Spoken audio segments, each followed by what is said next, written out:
This summer will be absolutely jam-packed with sports action, and one of these standout events will be the Euro Football Championship. Now, everything I know about soccer basically comes from watching Ted Lasso, so I'm not the guy to come to for advice, and that's why we brought in a hired gun. Gareth Wheeler is with us today and throughout the course of the tournament. For some reason, I thought this guy would have an English accent, but that is most certainly not the case. So, Gareth, thank you very much for joining us. And why don't we start with you telling us a little bit about yourself and your experience covering the sport? First off, I wish I had a mustache like Ted Lasso. And he doesn't have an accent either, Joe. And clearly he knows what he's talking about. It's great to be with you, partnering with Oddshark over the course of this great tournament. It is a crown jewel on the international sporting calendar. We've waited a year, and hopefully it's been worth the wait. I've been covering soccer since 2005. I've covered every major tournament, Euro or World Cup, since 2008 in some sort of broadcast capacity. And this time around, we're going to have some fun together, diving a little bit deeper in helping you out there understand what's at stake here over the next month. Okay, so let's get right into it and start at the top of the odds board. England had been favored coming into the tournament, but now France is at the top of the odds board, plus 450. England right behind them, plus 500. Of course, England just announced their squad. So how do you feel about the England team coming into the tourney? England has an incredible amount of talent in their side, but I just don't think there's value at that number, Joe. First off, I do have questions about this group. Timing is everything, and some significant injuries have hit the team over the course of the last little while. Jordan Henderson, one of their leaders in the midfield, hasn't played a game since February 20th. Harry Maguire, their top center back, suffered an ankle ligament injury. He's questionable. Both are part of the squad, but England's been there, done that before with the likes of David Beckham, Wayne Rooney, bringing them to major tournaments, and they really haven't had that kind of impact. I also question the form and fitness of other players. Marcus Rashford has been suffering through injuries. He's not on great form. Same thing goes for Raheem Sterling. The center backs I have questioned, and Mings and Cody, whether they're up to standard. And they have a goalkeeper who's prone to making a mistake in Jordan Pickford as well. So although they're supremely talented and they're within and amongst the favorites of this tournament for good reason, I just think that there's too many question marks to find actual value in this number. Okay, so one of the sexier picks coming into the tournament is defending champion Portugal. Much different team this time around, though. So do you see any value on them coming into the tournament here at plus 900? I like this pick. I think that sexy is appropriate because Portugal is going to bring sexy back here, Joe, because you're right. 11 players returning from 2016, the side that won, but they brought in a number of young players, especially in attack, Jota, Felix. You have Bernardo Silva, who will complement the GOAT in Cristiano Ronaldo in attack. Also, Bruno Fernandes, second most combined goals and assists for Manchester United in the Premier League this season, joining the fold as well. They have the best defender in the Premier League on the season, Ruben Diaz, playing alongside his teammate, the right back in Cancelo. So this team has a good mix of experience and pedigree. And you got to look at Ronaldo, 11 goals in European qualifying. That was second most to Harry Kane. You know, he's going to be inspired. He's 36 years of age. His team did win it last tournament, but he left that final prematurely through injury. He's going to be inspired in this tournament. And I just look at Portugal being my personal favorite. I think there's some value in that number.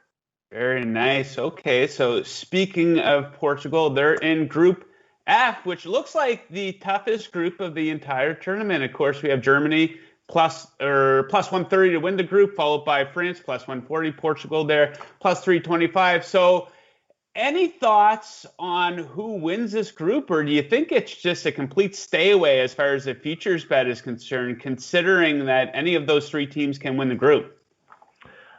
I don't think that you shy away from this group. You just need to figure out who you like and why. And especially if you're going to make a play on one of these teams to go on and win the tournament, go for it. Don't be deterred, as 3 teams will get through 4 different groups. And as long as you're picking up points and are amongst the top 4 third place teams, there still is value there for some of these teams to go deeper into the tournament. I'm a little bit surprised at the number that Germany's at. They were embarrassed last fall, 6-0. They lost to Spain.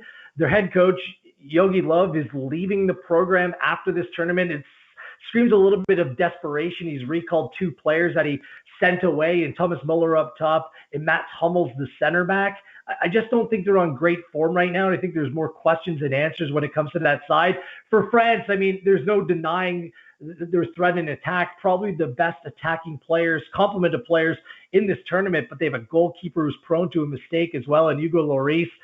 I just like Portugal in this group. And when I'm trying to figure out the number here, Germany's playing all 3 of their games at home.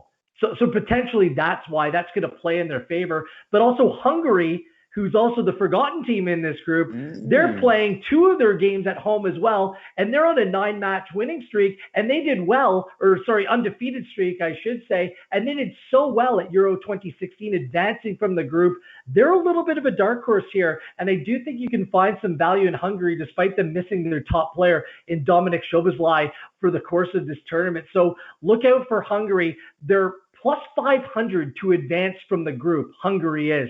I do think they're going to pick up points. There might be some value in kind of going after the forgotten team here to at least advance from this group. Okay, so a little bit of a dark horse there in the group. Let's talk about dark horses in the tournament. You know, we saw back in Euro 2016, both Iceland and Wales went on a little bit of a run, and it's a pretty top-heavy tournament here. You know, you take a look at the odds board, top 8 teams between plus 450, plus 1,200. So any teams outside of those top 8 that you see may be making a little bit of a run here.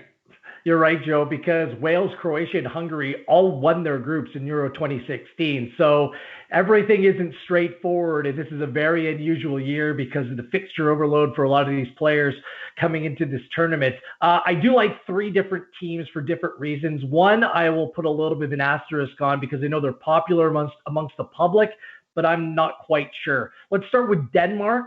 I think that they're in a good group. They're hosting all 3 of their games. Belgium, there's a whole lot of pressure on Belgium, who's in their group. But I like Denmark. They're steady. They're solid. They beat England in recent vintage, as well as coming away with a big 4-0 victory over Austria, who's also at this tournament in World Cup qualifying. At plus 2,200, there's some serious value there for a team that doesn't concede goals. They've had 11 clean sheets in their last 16, and at this tournament, it tends to be lower in terms of goal scoring. I also like Ukraine in this tournament as a potential dark horse. They finished atop their European qualifying group over Portugal.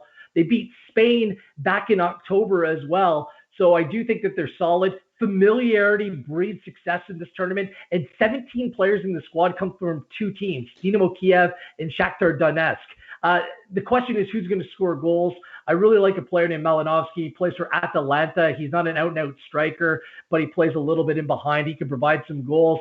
And at plus 10,000, I mean, there's got to be some value in at least playing some kind of speculative play there.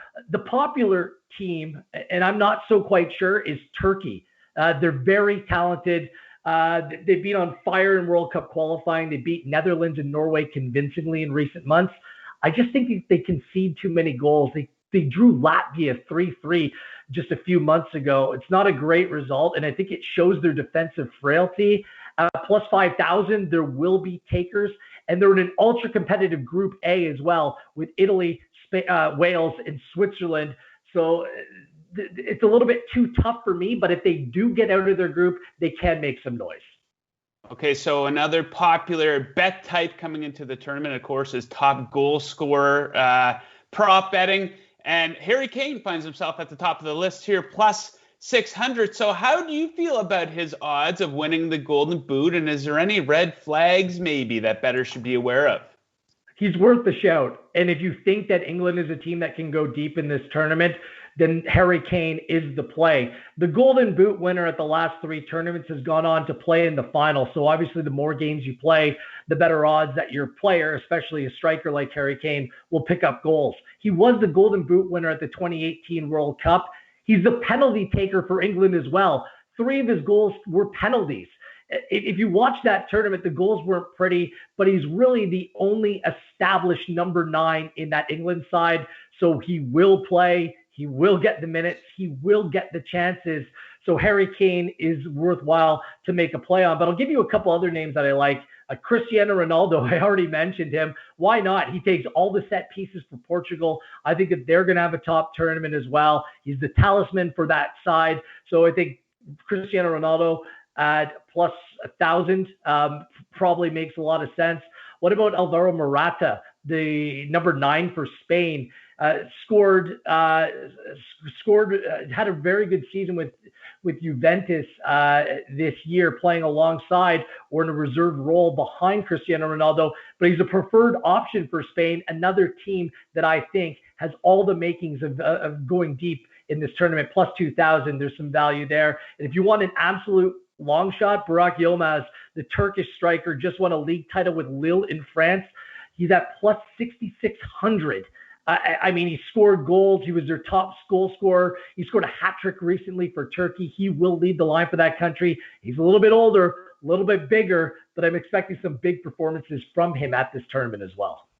I love those long shots. Okay, so match day 1 right around the corner here coming up. Are there any storylines or big injuries that bettors should be aware of? England have a number. I already mentioned Maguire. I already mentioned Henderson, but Trent Alexander-Arnold, the right back, limped off in the last match as well. In the Scotland camp, they've dealt with a little bit of a COVID outbreak. We'll see how that plays out. They're a long shot this tournament anyways. But some things to keep your eye on when you're looking ahead at this tournament. Who are the teams that are playing at home? This is the first European Championship that is being staged across the continent in multiple cities, and there's one nation in each group who is playing all of their games at home. Germany, Italy, Denmark, Netherlands, England, and Spain. That has to be an advantage for all of those groups. Also, look ahead to see who may play who as the tournament goes a little bit longer. I don't see there being any value in winning Group D. That's England's group with Czech Republic, Croatia, and Scotland. The winner of Group D has to go on and play the runner-up of the group of death. So that could be Portugal, that could be France, that could be Germany. So perhaps coming second place in that group would provide a preferential path. These are just some of the things that you should be looking out for if you're making some future plays when it comes to this European Championship tournament. Okay, we'll leave it at that. Gareth, thank you very much for joining us today. And like I said, Gareth is going to be with us throughout the entirety of this tournament, and you can find all of our and all of his Euro betting content for the tourney up on our Instagram page, our Twitter page, our YouTube page, and of course the website, oddshark.com. Gareth, once again, thank you for joining us, and we'll see you next time.